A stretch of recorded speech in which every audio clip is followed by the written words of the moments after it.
This is the Concealed Carry Podcast, Season 11, Episode 3.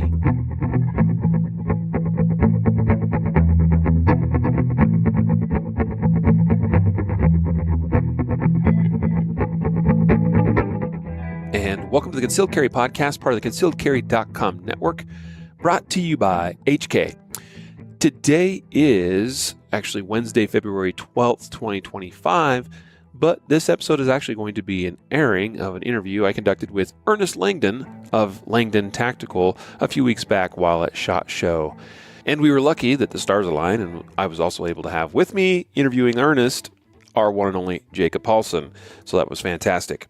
In fact, we recorded this episode in the HK booth there on the show floor. They were very kind to lend us one of their meeting rooms to make this possible, so big thanks to them today. And even though they are always mentioned in each episode as a title sponsor of the podcast, today we recognize them as a sponsor of this episode for making it possible.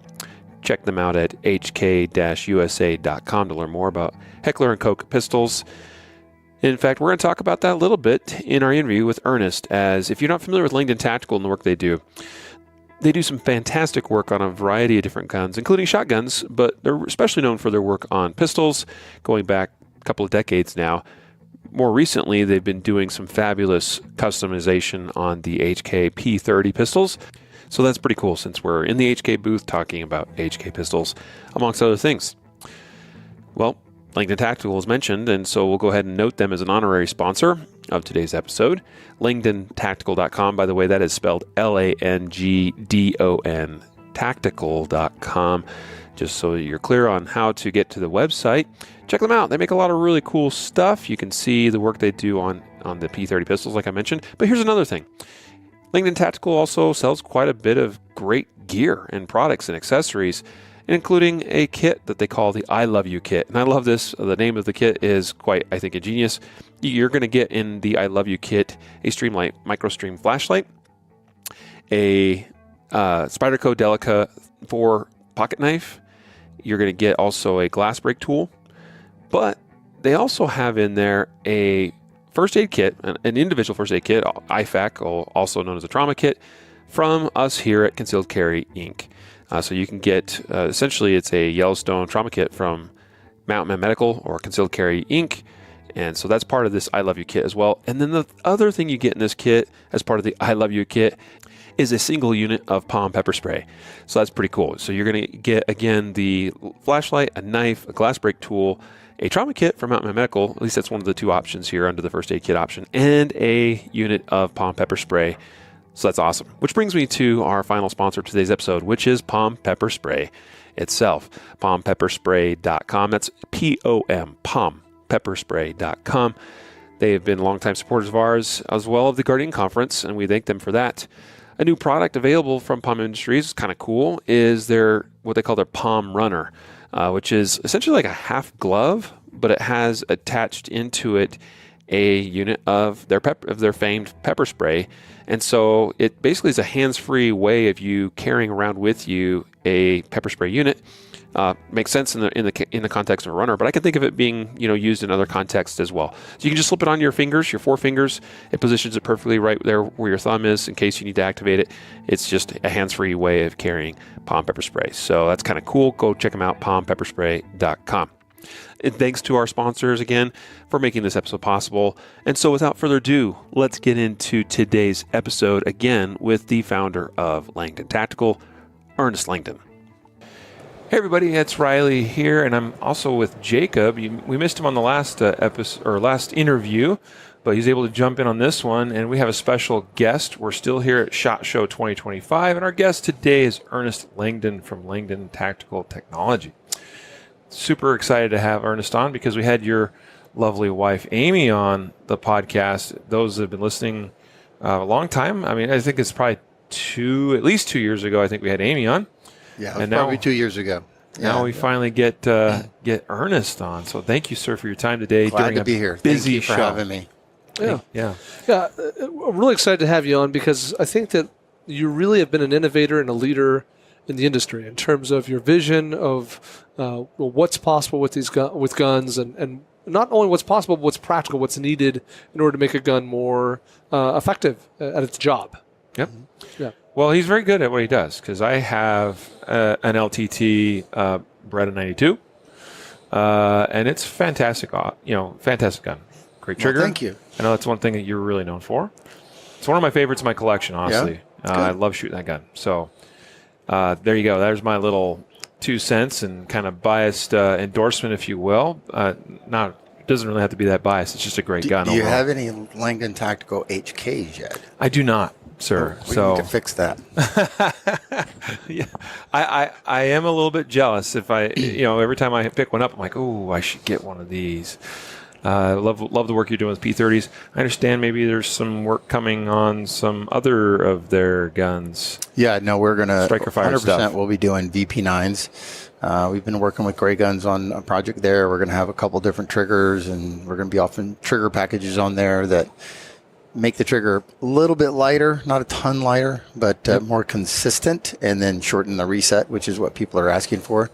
Noticeable difference. I know we had some at range day. Excuse me. We had some at range day on Monday with HK, and people were pretty excited. Evidently, it was the favorite on the table. So there's that. In full disclosure, that gun was an L, with a Taylor Freelance brass backstrap on it, which adds some weight to the gun too. Yep. And it shoots like a dream. So it was one of those Robin Taylor hooked me up with one of those backstraps.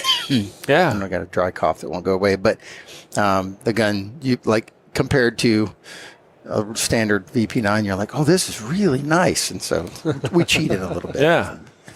and I'm really glad to hear you talk about that and confirm that, actually, because I'm an HK brand ambassador, have been for the last year.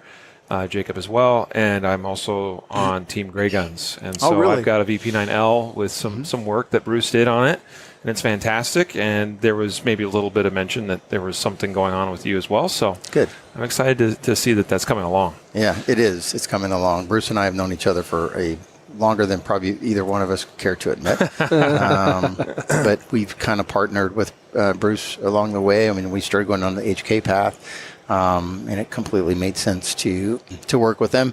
So we did. We started out with short reset triggers on the P30s and got into the flat triggers. They helped us do a flat trigger for the PX4, which has been amazing. And of course, now we're moving into VP9. So yeah, that's awesome. Before we get too much more into the gun stuff, Ernest, give us just a quick snapshot of your background. These days you have such a bustling business, keeps you very busy, but it's kind of been an evolution to get to where you are. Oh yeah. And by the way, I can relate to the cough because I don't getting know why. over it myself. It's just been a lingering dry cough that will not go away. And when I start talking for a minute, it just comes out of nowhere. And I don't know why. I'm like, what? It's one of those probably valley fever from living in Arizona. My background, let's see. If we go all the way back, I just realized this the other day. I shot small bore in high school, which was a really long time ago. Joined the Marine Corps, infantry guy in the Marine Corps, scout sniper. Taught an anti-terrorism shooting school there. Did a lot of cool stuff in the Marine Corps. Got out of the Marine Corps. Actually went to work for Beretta. I was already competing in USPSA in limited division, and then went to work for Beretta. About the time I went to work for Beretta, they started IDPA, 1997. So it was I felt like they made a sport just for me. The HRP program was, teach people how to draw concealed, defend themselves against an armed criminal and or terrorist attack when they were overseas at high threat posts in civilian clothing. So I spent several years teaching people how to do that with a Beretta.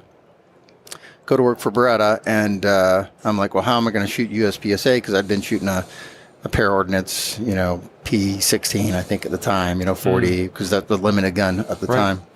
And I was like, well, this is going to be hard to do with a Beretta, and it's not a really good career move to shoot a para when you shoot for, when you work for, Beretta. And they started IDPA, which was draw from concealment, 10 round mag capacity because this is during the crime bill. Yep. So high cap mags were 94 a to problem. 2004. Yeah. And it was like the perfect thing for me. And being my background in the military and stuff that I did there, very accuracy focused, very shot accountability focused. USPSA, not that you're not, but you can kind of get away with being a little crazier when you shoot because speed is king. And speed is always king, I would say, but, in IDPA, they heavily penalize. Right. And even more so now. Than then. Yeah. Yep. So it just worked out really well for me. So I was very successful in competition. And then they started production division. I was successful there in USPSA. So the competition thing was going there for a while. Basically, I was doing my own trigger work because nobody was doing work on Berettas. And so what would happen was people would want to shoot the gun that I was shooting, or they want to see it. Like, hey, let me see that thing that you shot really well with. And they'd pull the trigger and go, dude, that's a great Beretta trigger. How'd you do that? And I was like, I did, and I got help from guys at Beretta, like the gunsmiths at Beretta, a guy by the name of Drew Urson, who worked there at the time, who ran their armors courses. He kind of helped me through a lot of little tips and things that they had learned along the way. And then I just started doing the stuff myself. So then it was hey, I got a Beretta. Will you do trigger job on my Beretta? And this was in the, 99, 2000, 2001. I started doing trigger work for people. Started my own company, as well as I started teaching. Won a couple of national championships, and all of a sudden people want to hear what you're doing, and they want you to teach them how to shoot. So I started training as well. So the original Langdon Tactical was heavy training, trigger work, some parts as accessories, and all that kind of stuff. I'm trying to summarize all this very quickly. Mm-hmm. And then Smith & Wesson came along and said, hey, we should come work for us. I went to them. I went to Recon Robotics. I did kind of got out of the industry for a minute. And then sequestration happened, and, selling stuff to the military fell apart. And I started Langdon Tactical up again in 2014. So it has been a journey. It's been a journey. But I didn't just wake up one day and say, hey, I should do trigger work on Berettas. Well, for those who, are headed to Langdon Tactical's website right now as we're talking, as they're listening to this, like, what are they going to find? Like, what are your go-to products? And talk a little bit about, the relatively large product line that you now have. Yeah, they're going to find a lot of stuff. It's going to be obviously heavy Beretta focused because we, the 92s are bread and butter, without a doubt. And we, I think I would argue that you can put as good or better trigger on a Beretta 92 than almost any gun on the planet. I mean, the triggers we can do on the 92s are just crazy. And we're continuing to innovate there. You're going to see PX4s, which I'm a big fan of. And we've really kind of grown that market share. So people realize it's a polymer frame DASA gun that shoots really, really well. You're going to see HKs. We've got, don't have the VP9s up yet, but we will shortly. But P30s, USPs, and the unique thing we're doing there across the board is we are low mounting red dot optics on all of those. So we have to modify the internal components. In some cases, we have to change most of the internal components in order to get that red dot that low. The Beretta 92, because of where the firing pin block is, makes it difficult to do that. So we re-engineered all of that and started in 2020. And I think we launched it in 2021, if I remember correctly. It took a long time, but we figured out how to crack that nut, if you will. And now we're doing on other things. We do some stuff on some Glocks. We do some stuff on Springfield Hellcats, which is a great little micro pistol, in my opinion. And we'll be expanding into the VP9s here shortly. Yeah. The other thing they'll see is a lot of shotguns. We do the 1301 tactical shotgun. We have a lot of accessories for that to configure that gun in a lot of different ways. And we also have the A300 Patrol, which is a little bit less expensive semi-auto shotgun from Beretta that we can outfit as well. Yeah. Yeah.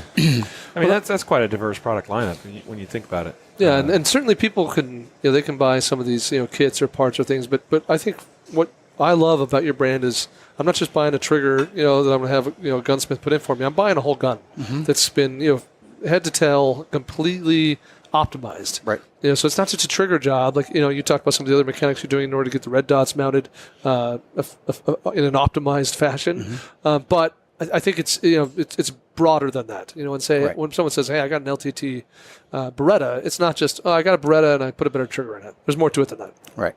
Yeah, and we have 7 full-time gunsmiths that all they do is put these guns together, and these are not armors that just learn how to do stuff. They're not somebody that they hired to assemble a gun. And that, like we try to explain, is that we're doing things that a production manufacturing just simply can't do. Right. Because they're being hand assembled, checked. If it doesn't feel quite right, they take them back apart, and they know when they're pulling, they can tell what's not right, and then they can go back in and they can tweak it, or they can get a new part and make it right. So we've been very successful with that. Yeah. That takes a lot of work, frankly, to train. I mean, I've seen that happen elsewhere in the industry too, where it's challenging to maintain a quality standard and a consistency of product, especially when with something that's such a specialized technical trade, like what you're talking about here. And from what I've been seeing, you guys have been really knocking it out of the park. Yeah, everything comes out very consistent, which I think speaks to what you're doing behind the scenes to train up your team and make sure that everybody's on the same page. Right. We got a tremendous team. Super proud of my guys. They get along really well. They really care about what they're doing. I mean, we make mistakes. Like normally it's because we didn't read the order right, and I put the wrong plate on your gun, and it shows up, and you can't put the optic on it you want, and then we're like, but then we got to bring it back and fix it. But the guys really care about what they're doing. They care about the product we're putting out. I mean, Amy and I think, show them that we appreciate them. I think they feel appreciated. We're big on that, Family aspect. Oh yeah, well, it's definitely a family feel to the business, and they all tell us that this is the best place I've ever worked, and I love working here. I mean, I'm not going to say it's all roses and all that, but I think they enjoy working there. We take care of them, we treat them well, we pay them well, all that kind of stuff, and enjoy it. For people who are listening to this, and we have a lot of listeners who might be a little bit newer, I'm thinking about what you're doing to optimize the trigger. I have a P229, I have a Beretta 92. These are DASA guns. Talk a little bit about what is it you're optimizing? What do you change? Like when someone is buys a Beretta 92, how is that going to perform differently from buying an LTT Beretta 92? And I'm not asking you to open the secret sauce, but explain the best you can in a practical sense. Like, what is it doing for the shooter? Well, from a practical sense, you're getting. We'll just talk about the double action to start with. Yes, it's lighter, but it's a consistent pull weight all the way through. That's the key factor. A lot of DA guns will have hitch points, or they'll stack, is what we call it, where the trigger gets heavier at the end of the pull, and that's normally that's something that we address, because what you want is a consistent pull all the way. And the term I like to use to tell people when you're shooting a DA gun is you want to stroke through the trigger, right? You want to roll through it, or pedal through it. Amy likes to talk about like you're pedaling a bike, where it's just you're rolling through it while you're aiming the gun, so you're not trying to go, it's right there, and pull it all at once. Now, causing that anticipation, moving the gun, all that. But if the trigger gets heavier at the end, if you kind of hit this wall where everything gets heavy or it gets a hitch in it, your brain goes, oh, the gun's going to go. And it's hard to keep the gun aligned. So the big thing you're going to feel is the consistent pull at a consistent weight all the way through in the double action. The single action is crisp and consistent. You want to be able to take the slack out and then know that I've got a pretty consistent wall. And then I know when the gun's going to fire. The predictability part is what is very important there. So it doesn't have to be crazy light, but it being consistent is very important.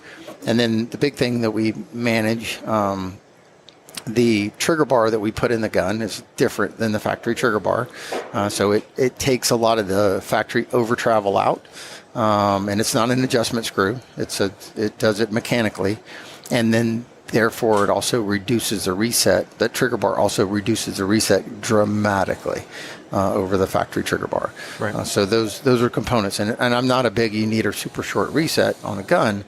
But one of the common things you see when someone's trying to shoot really, really fast is they don't reset the gun on, we call it trigger freeze, but they don't move their finger enough to reset it mechanically. And then they come back and try to pull the trigger and there's nothing there. Like a short so stroke. if the reset on the 92, if you don't reset it, you didn't move your finger at all because it's super short. That's true. Well, I appreciate that because I think too, my sense is at the first, I'm thinking back on the first time I shot one of your guns. And I didn't know what I didn't know, right? I was just used to the standard 92 trigger, and to me, like I was a relatively new shooter at the time, and if you'd said, "Oh, that trigger stacks real heavy, it's not very smooth," I've been like, "If you say so." But the second I pick up the LTT trigger, it's like, "Oh, now I get it." Right. So I think a lot of people listening to this, like, you got to really think through, like, and understand, like, what does your trigger feel like, and how is that impacting your ability to stay on target throughout the trigger press? Anyway, I think there's context there that sometimes you don't know what you don't know until you pick it up and try it. So I think this brings up a kind of an interesting potential topic of discussion, and that would be, some people would say, well, you're trying to buy performance, right? And yet also as a trainer, although I understand you've taught your always. Although I understand you've taught your final class, Simon Golub. He and I had a conversation about that last year, but which kind of makes me a little bit sad to see because I was hoping to train with you one day. But what does making a gun better or nicer do for us, and what are the limits of that with respect to proper trigger mechanics or technique? Sure. So the very, very important question, and I think you could dig into that pretty far. Yeah. So what I would say to that is that at the end of the day, having a really good shooter can shoot anything. Yep. Okay. But if the gun is fighting you, because of the way the trigger pulls and what you're feeling and all of those things, it makes it extremely difficult, right? Or it makes it more difficult, I would say. And then as someone who's trying to learn how to shoot or trying to become more proficient, that it's more of a hurdle to get on the other side of that. You can have a marginal trigger, right? And then you just have to learn to work around that. But it's still a workaround. You're still struggling to try to, but it's just, this gun's easier to shoot. Mm-hmm.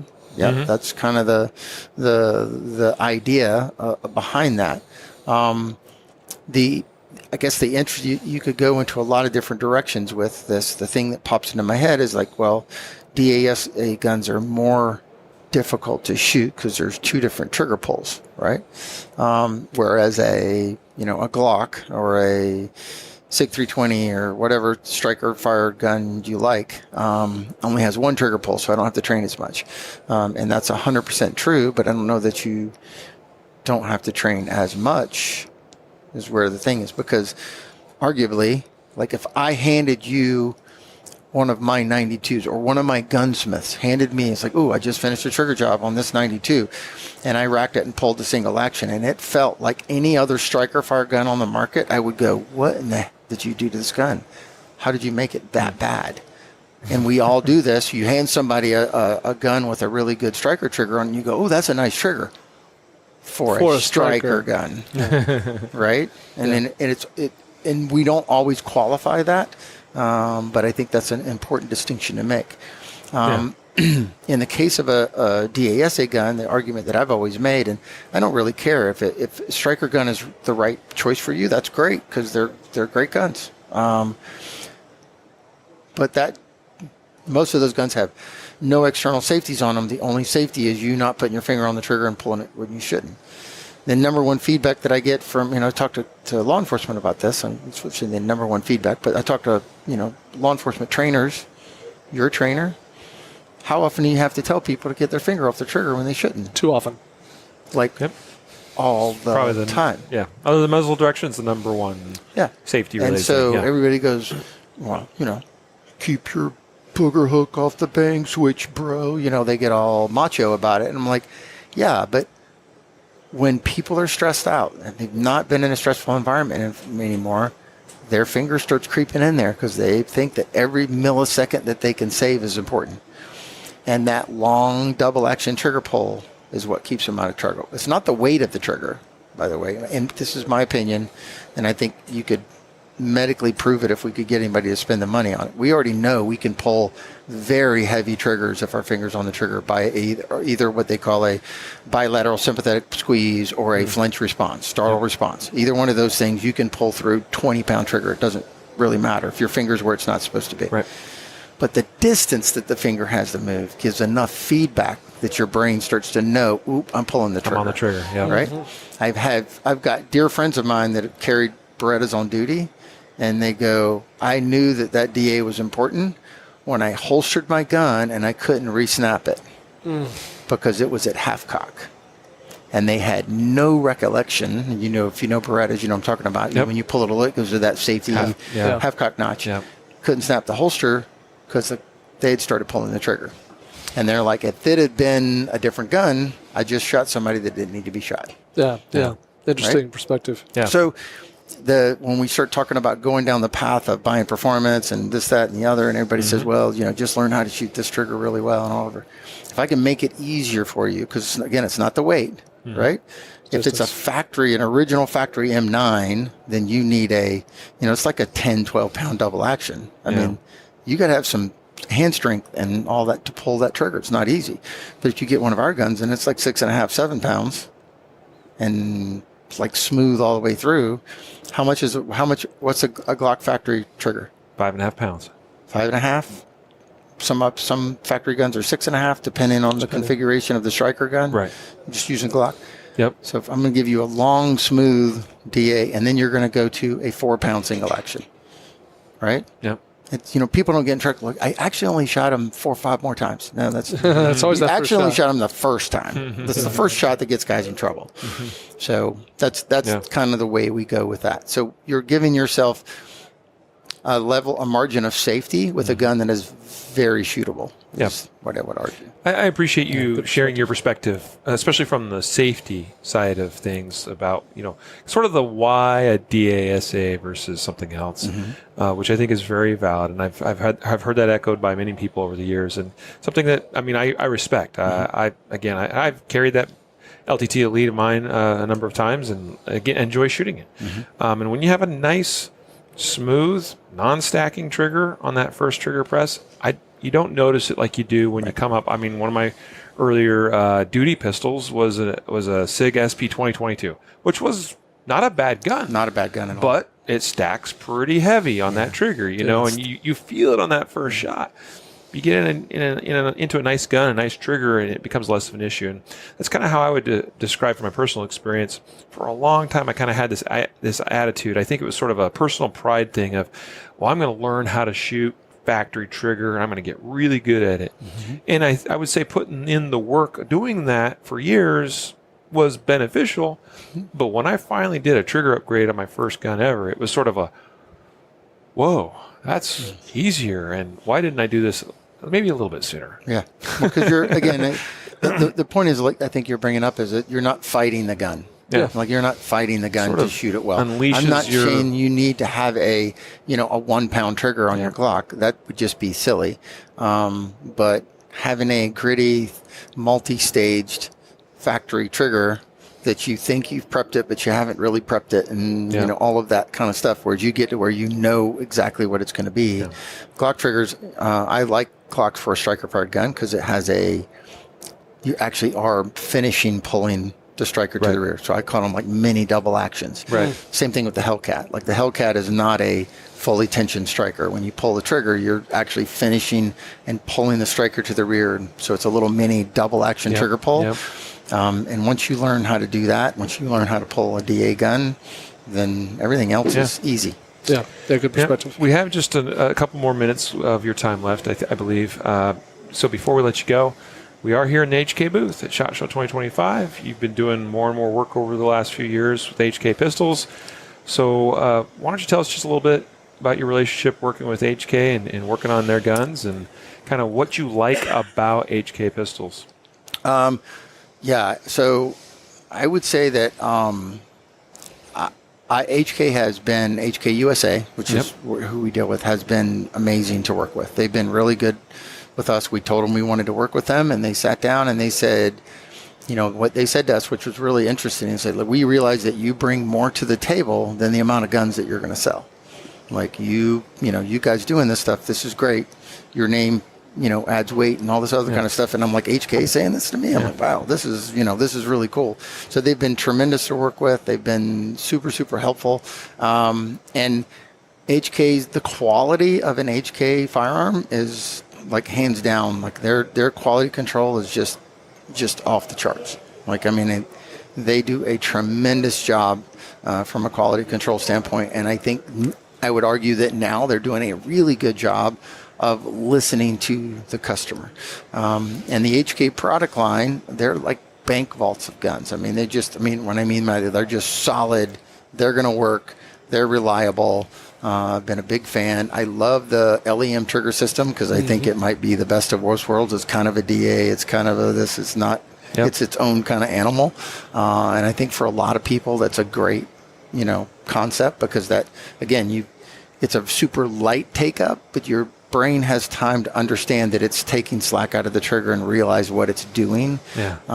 So I think that's great. The VP9s, by all accounts, have been tremendous guns. I don't have a ton of rounds through a VP9, but they're crazy accurate. They've been crazy reliable. I haven't had any issues there. So, I think it's a great brand. They build a tremendously high quality product.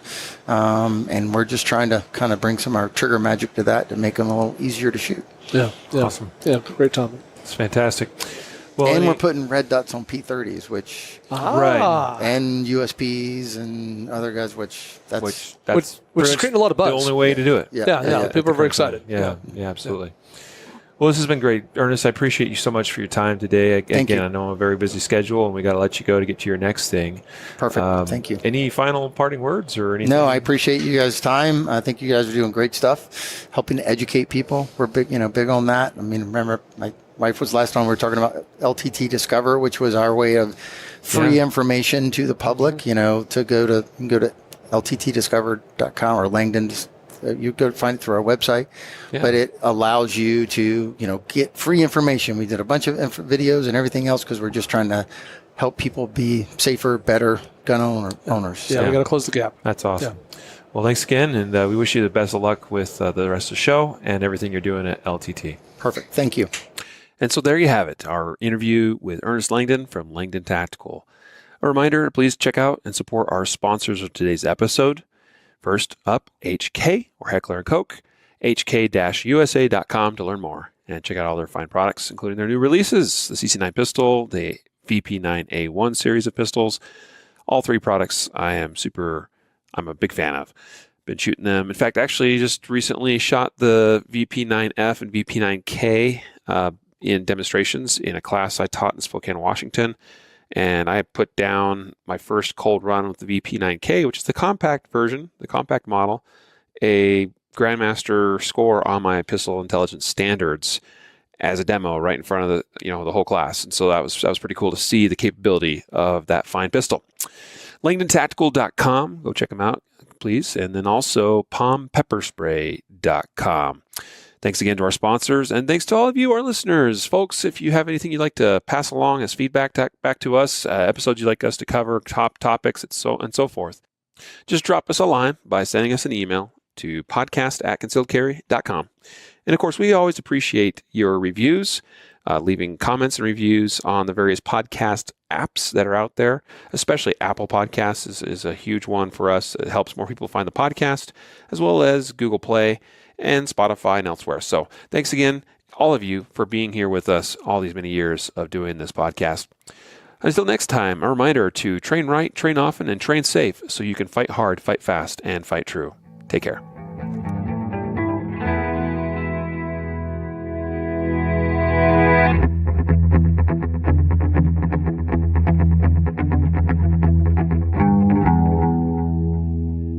A reminder that laws vary from place to place, and we encourage listeners to seek local legal advice to understand applicable laws. Concealed Carry Inc., its brands and properties, and the Concealed Carry Podcast is not a legal service, nor are we attorneys at law. We make our best faith effort to share concealed carry-related insights and information about firearm-related incidents and the laws pertaining based on our own understanding and experience. But things could be different where you live, or laws may have changed by the time you listen to this. We cannot be held liable for your actions based on the information shared in this podcast. Please exercise care with all things pertaining to firearm use, concealed carry, and always practice following basic firearm safety rules. More information about safety can be found at concealedcarry.com.